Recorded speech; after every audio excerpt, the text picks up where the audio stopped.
नमस्कार। इस वीडियो में आपका स्वागत है।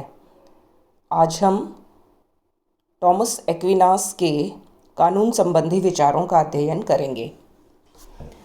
पिछले वीडियो में हमने एक्विनास के विभिन्न राजनीतिक विचारों का अध्ययन किया था और हमने ये देखा था कि एक्विनास अपने प्रत्येक विचार के लिए अरस्तू का ऋणी है।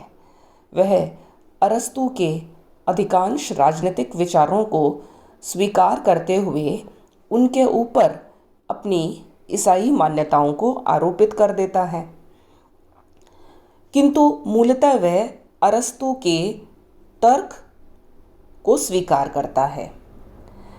अरस्तू का अनुकरण करते हुए वह यह मानता है कि राज्य का जन्म शुभ जीवन की प्राप्ति के लिए हुआ है और राज्य का उद्देश्य मनुष्य के निरंतर शुभ जीवन को बनाए रखना है। इसलिए उसका ये मानना है कि यदि राज्य अपने नागरिकों को नैतिक रूप से श्रेष्ठतर बनाना चाहता है और उसका यह कर्तव्य है कि वह नागरिकों के सच्चे लक्ष्य की प्राप्ति में उनकी सहायता करे, तो राज्य को चलाने के लिए कानून का होना अत्यंत आवश्यक है। शासकों के लिए आवश्यक है कि वे कानून की शक्ति के अनुसार कार्य करें। अरस्तू का अनुकरण करते हुए एक्विनास राज्यों के वर्गीकरण को भी स्वीकार करता है और वह अरस्तू की इस मान्यता को भी स्वीकार करता है कि राज्य का वर्गीकरण उद्देश्य के आधार पर होना चाहिए कि एक तो सार्वजनिक हित के और सामान्य हित के आधार पर जो शासन होते हैं वे संवैधानिक और हितों के विपरीत जो अत्याचारी शासन है उनसे बिल्कुल अलग हैं। अर्थात वह आतताई राजा को इस आधार पर अस्वीकार कर देता है कि आतताई राजा कानून के अनुसार अपने शासन का संचालन नहीं करता। इसलिए वह अपने राज्य संबंधी विचार को कानून के आधार पर व्याख्यायित करता है। अरस्तू का मानसपुत्र होने के नाते कानून संबंधी विचार एक्विनास के विचारों के मूल में है। जिस प्रकार अरस्तू को संविधानवाद का जनक कहा जाता है, संविधानवाद का अर्थ ही है कानून का शासन। एक्विनास भी अरस्तू की इसी परंपरा को स्वीकार करता है और अपने संपूर्ण राजनीतिक विचारों में कानून संबंधी विचार को सर्वाधिक गंभीरता के साथ प्रस्तुत करता है।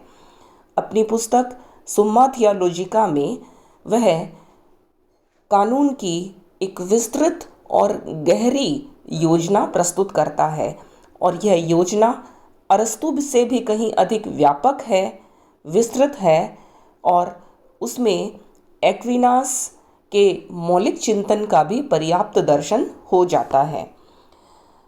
उसके कानून संबंधी अवधारणा में यूनानी, स्टोइक, रोमन तथा ईसाई अवधारणाओं का सुंदर सम्मिश्रण पाया जाता है। इस प्रसंग में सबसे पहले हमारे लिए यह देखना आवश्यक है कि वास्तव में कानून क्या है। यूनानी दार्शनिक प्लेटो और अरस्तू के अनुसार कानून मानवीय बुद्धि और विशुद्ध विवेक के स्वाभाविक परिणाम है। अर्थात युगों युगों से चले आने वाला जो विशुद्ध विवेक है, जो मनुष्य की जो विशुद्ध बुद्धि है, उस तृष्णा रहित विवेक को ही कानून कहा जा सकता है। इसलिए अरस्तू कानून को मानवीय बुद्धि का विशुद्धतम रूप स्वीकार करता है, जबकि जो आधुनिक अवधारणा है कानून की, आधुनिक अवधारणा के अनुसार कानून वह है जो किसी शासक ने लागू किया हो, अर्थात कानून संप्रभुतापूर्ण शासन की आज्ञा का नाम है। कानून शासकों के आदेश हैं और शासक का आदेश जैसा भी हो उसका पालन करना जनता का कर्तव्य है। इसलिए कानून की आधुनिक अवधारणा के अनुसार कानून के नैतिक अथवा अनैतिक होने के औचित्य पर अधिक बल नहीं दिया जाता, वरन उसकी इस बात पर बल दिया जाता है कि उसे किसी संप्रभुतापूर्ण सत्ता ने लागू कर दिया हो। इस प्रकार से कानून की ये दो विरोधी छोर हैं। एक तरफ यूनानी अवधारणा है जिसमें यह माना जाता है कि कानून विशुद्ध विवेक का आदेश है, और दूसरी तरफ आधुनिक अवधारणा के अनुसार यह माना जाता है कि कानून संप्रभुतापूर्ण शासक के द्वारा दिया गया आदेश है। एक्विनास इन दो छोरों के बीच का मार्ग अपनाता है, क्योंकि उसके ऊपर रोमन कानून का भी गहरा प्रभाव था और उसने स्टोइकवाद का भी अध्ययन किया था।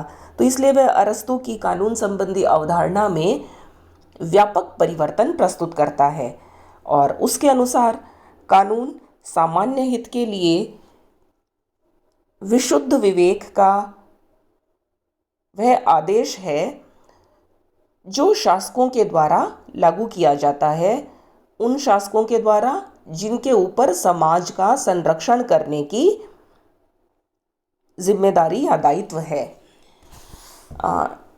इस प्रकार से इस परिभाषा में 3 महत्वपूर्ण तत्व सम्मिलित हैं। पहली बात, कानून सामान्य हित के लिए है। दूसरा, कानून विवेक का आदेश है। और तीसरा, वह शासक के द्वारा लागू किया जाता है जिसके ऊपर समाज के संरक्षण का दायित्व है। जहां तक वह कानून को विवेक का आदेश समझता है,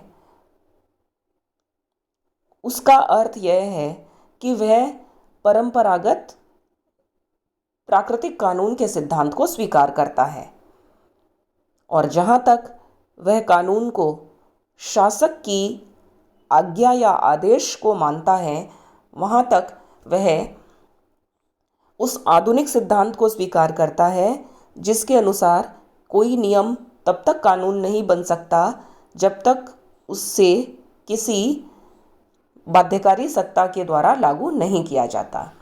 इस प्रकार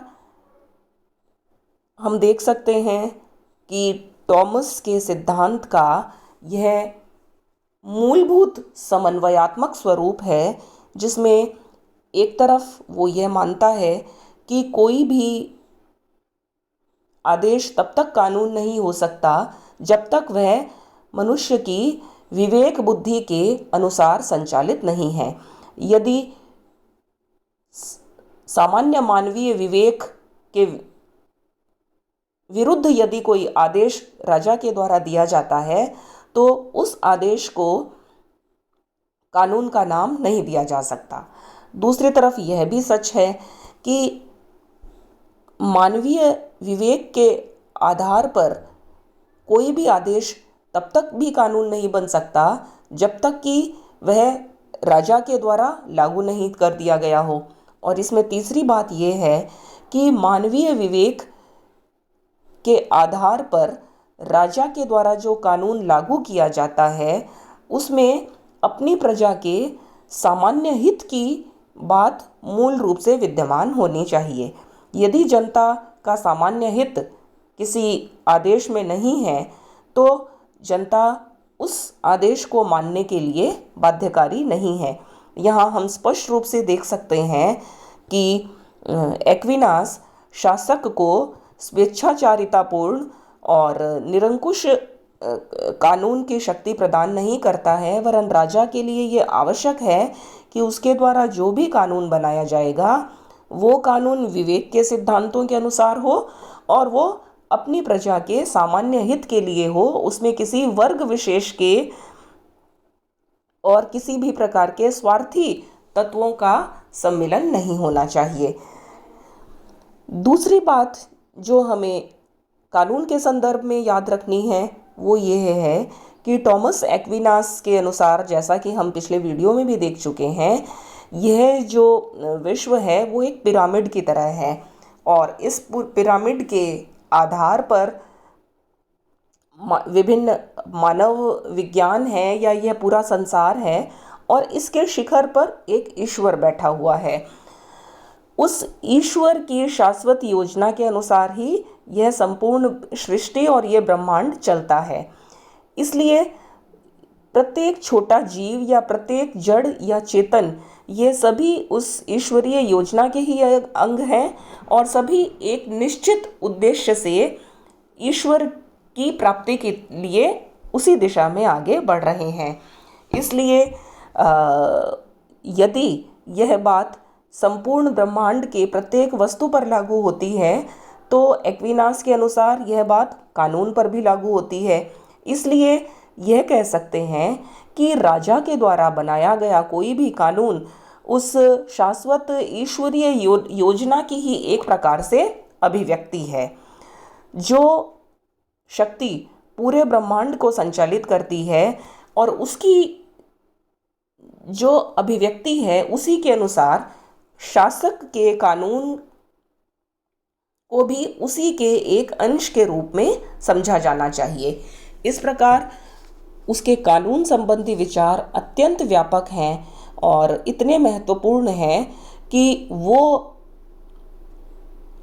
टॉमस एक्विनास के राजनीतिक दर्शन के मर्म तक हमें ले जाते हैं।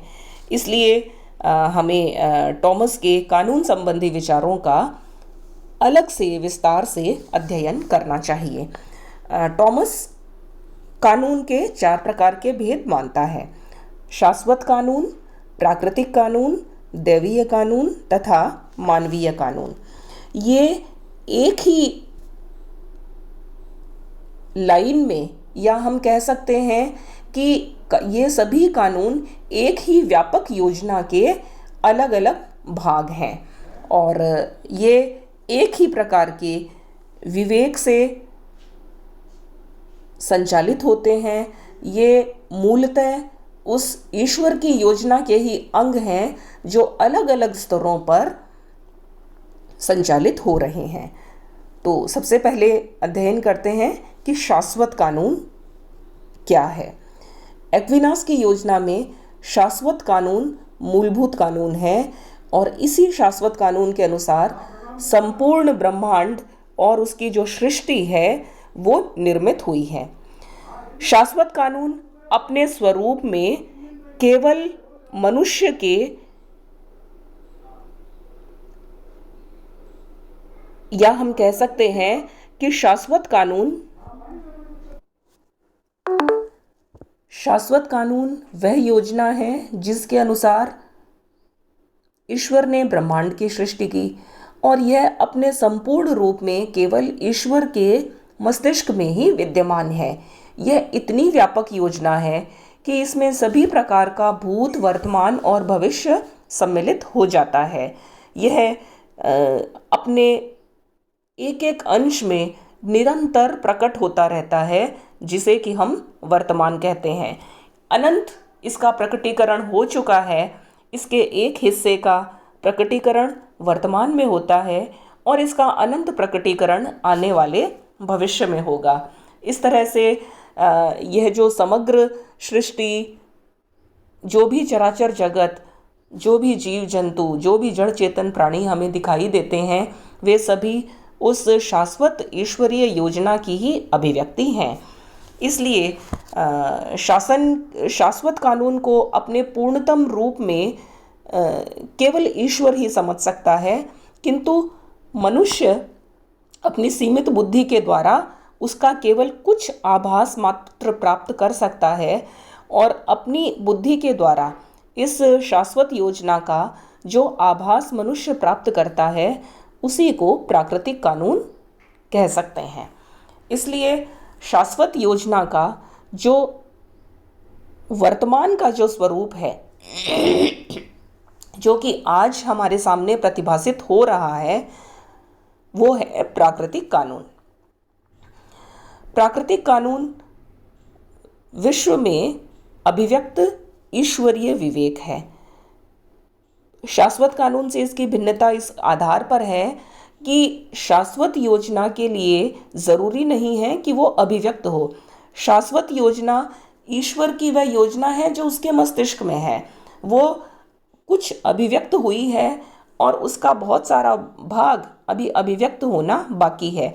किंतु प्राकृतिक कानून उस योजना का वह भाग है जो अभिव्यक्त है, यह जिसके अनुसार ईश्वर ने इस दुनिया को रचा है।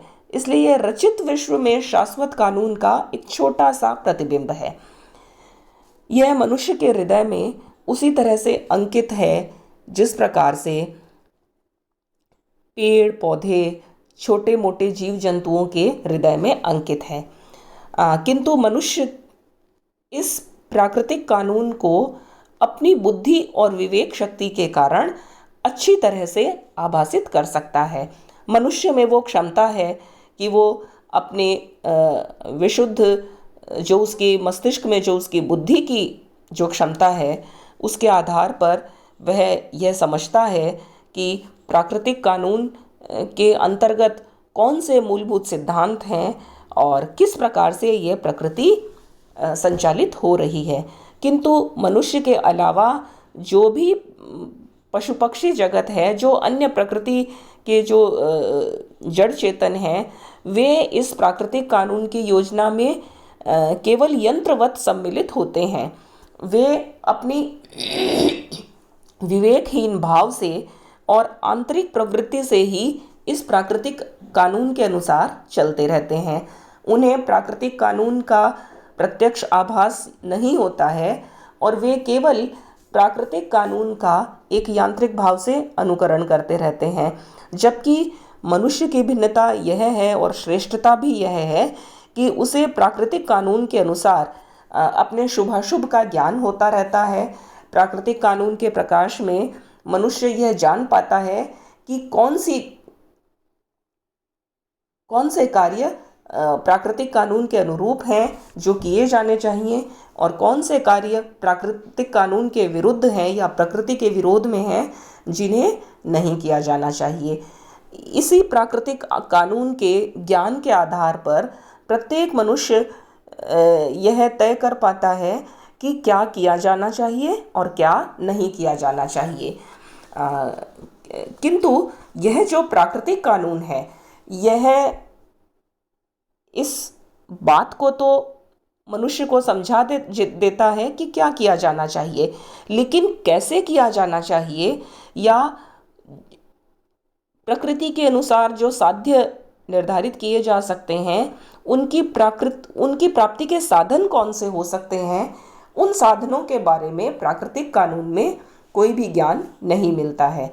इसलिए प्राकृतिक कानून तो केवल वह प्रकाश है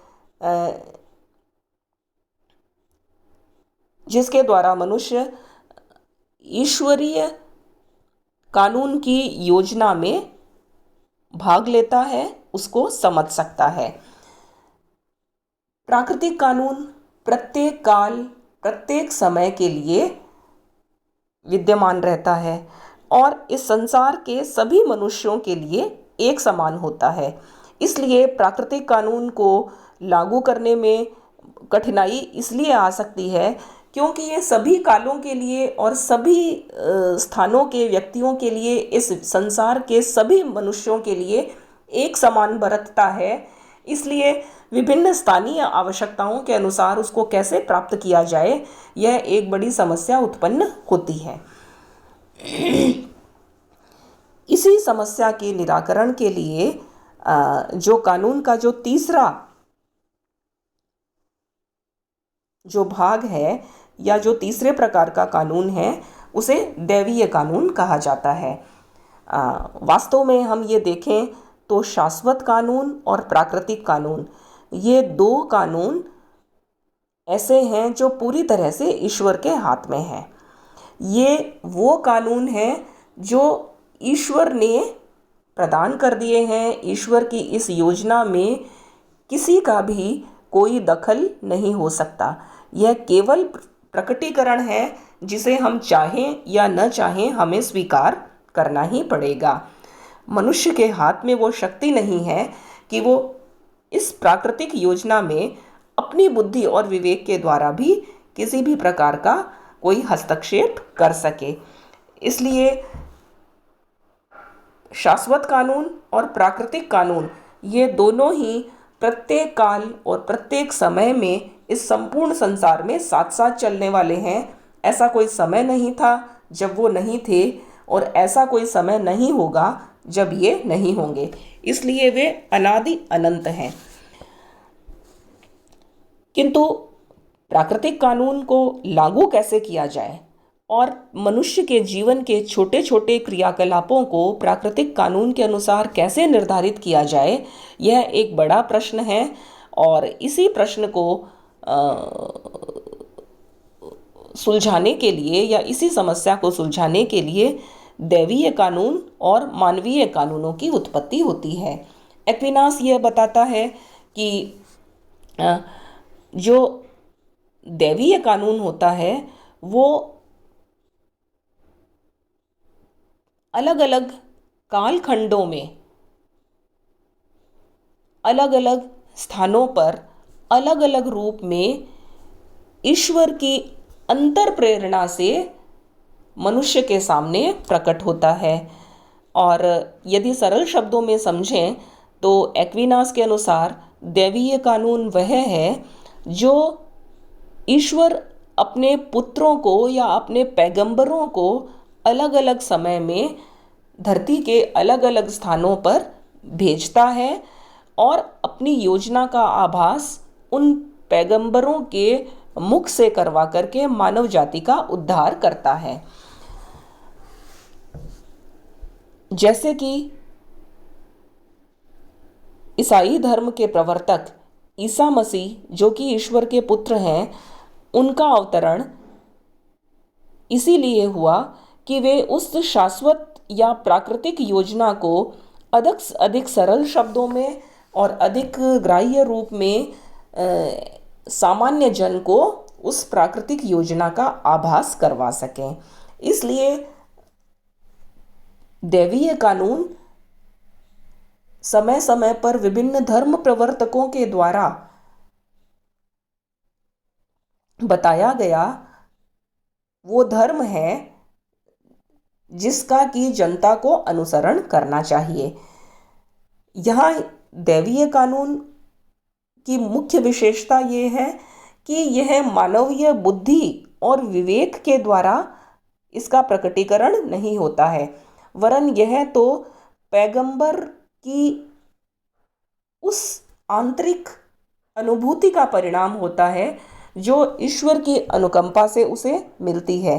वो मनुष्य रूप में इस धरती पर आता है और अपने उन आंतरिक अनुभवों को संपूर्ण मानव जाति के कल्याण के लिए प्रकट करता है, प्रस्तुत करता है। किंतु इस दैवीय कानून की जो विशेषता है वो ये है कि यह केवल सामान्य रूप से आध्यात्मिक पक्ष को ही सामने रखता है। इसका उद्देश्य मानवीय आत्मा की मुक्ति का प्रयास करना होता है और यह लौकिक पक्ष पर इतना अधिक बल नहीं देता। इसलिए विभिन्न कालखंडों में और विभिन्न जातियों में और विभिन्न स्थानों में दैवीय कानूनों का स्वरूप अलग अलग हो सकता है। यहूदियों को दैवीय कानून का परिचय यदि जरथुस्त्र के द्वारा करवाया गया, मुसलमानों को दैवीय कानून का परिचय मोहम्मद के द्वारा किया गया, ईसाई धर्म में यह कार्य ईसा के द्वारा किया गया, हिंदुओं में यह कार्य वेदों के द्वारा किया गया। इस प्रकार से दैवीय कानून विभिन्न धर्मपुत्रों के द्वारा दिया गया वह प्रवचन है जिसके द्वारा धर्म की स्थापना होती है और मनुष्य उसको अधिक स्वाभाविक रूप में मान लेता है। किंतु यहाँ यह भी ध्यान रखना चाहिए कि यद्यपि दैवीय कानून की उत्पत्ति अंतर प्रज्ञा से होती है, अंतःकरण की अनुभूति से होती है, प्रत्यक्षतः इसकी उत्पत्ति विवेक के द्वारा नहीं होती है, किंतु इसके लिए भी यह बाध्यता है कि उसे मानवीय विवेक के अनुसार ही होना चाहिए। अर्थात दैवीय कानून के लिए आवश्यक है कि वो प्राकृतिक कानून या बुद्धि और विवेक के अनुसार हों। बुद्धि या विवेक के विपरीत यदि कोई दैवीय कानून होता है तो वह दैवीय कानून के रूप में स्वीकार नहीं किया जाएगा। इसलिए टॉमस की जो प्रणाली है उसमें विवेक और श्रद्धा के ऊपर उस दैवीय कानून को स्थापित किया गया है और उस आध्यात्मिक शिखर का निर्माण किया गया है जिसके नीचे लौकिक कार्यों का संपादन किया जाता है। और जो अंतिम कानून का जो प्रकार है वो है मानवीय कानून। टॉमस अन्य कानूनों की अपेक्षा मानवीय कानून का अधिक विस्तार से उल्लेख करता है।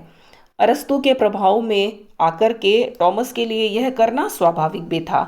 वह बहुत विस्तार से यह बताता है कि मानवीय कानून का संबंध किस प्रकार से प्राकृतिक कानून से होता है, क्योंकि प्राकृतिक कानून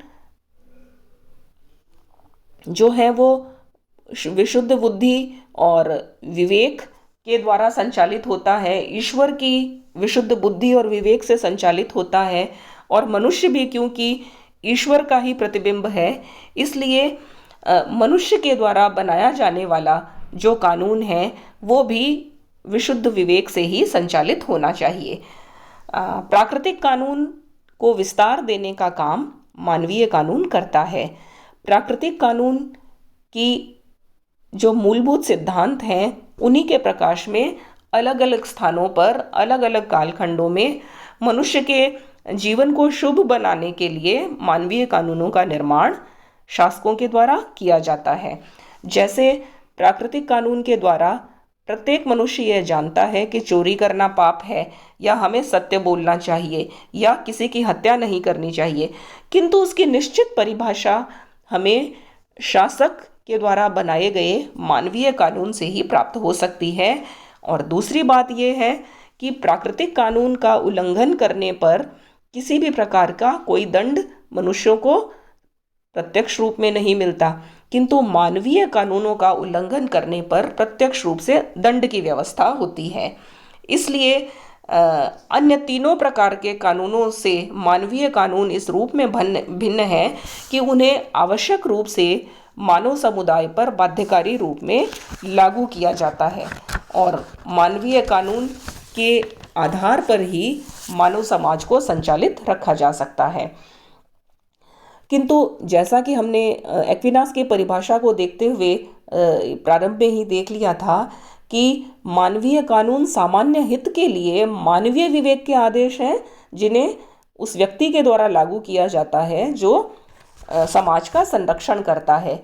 इसलिए यहाँ हमें ध्यान रखना चाहिए कि मानवीय कानून कभी भी मनमानी और अत्याचार के आधार पर नहीं हो सकता, उसे कुछ सीमाओं के भीतर रह करके ही कार्य करना पड़ेगा। मानवीय कानूनों में बुद्धि का विरोध नहीं होना चाहिए और वो शुभ की प्राप्ति को ही करने वाले होने चाहिए। यहाँ पर यह बात भी है कि यदि कोई कानून सामान्य हित में नहीं है या जनता का शोषण करने वाले हों या न्याय के सिद्धांतों के आधार पर नहीं है, तो उन कानूनों का विरोध करने का अधिकार या शासकों की आज्ञा का उल्लंघन करने का अधिकार जनता के पास होता है। कानून की यह सर्वाधिक महत्वपूर्ण व्याख्या जो आधुनिक काल के आने से पहले ही टॉमस एक्विनास ने मध्यकाल में कर दी थी, यह एक्विनास की बहुत महत्वपूर्ण देन है। और एक्विनास को इस बात के लिए अरस्तु का ही ऋणी मान सकते हैं, क्योंकि अरस्तु की शिक्षाओं के प्रकाश में ही एक्विनास इस मूलभूत बात को समझ सका कि कानून को सम्राट के अत्याचारी आदेशों को ही प्रतिकृति नहीं मान लेना चाहिए, वरन राजा का यह कर्तव्य है कि वह मानवीय विवेक के अनुरूप सार्वजनिक हित में ही विभिन्न कानूनों का निर्माण करे। इस तरह कानून बनाने की जो शक्ति है उस पर अनेक प्रकार की सीमाएं हैं, और क्योंकि ईसाई धर्म के प्रकाश में वह कानूनों की व्याख्या करता है, तो कानून राजा के कानून बनाने की शक्ति पर वह एक अन्य महत्वपूर्ण सीमा भी लगा देता है, और वो है कि राजा को केवल लौकिक विषयों में ही कानून निर्माण का अधिकार है। प्रत्येक जो कार्य हैं उन्हें दो भागों में विभाजित कर लेना चाहिए, लौकिक कार्य और पारलौकिक कार्य। पारलौकिक कार्यों का संपादन ईसाई धर्म के प्रकाश में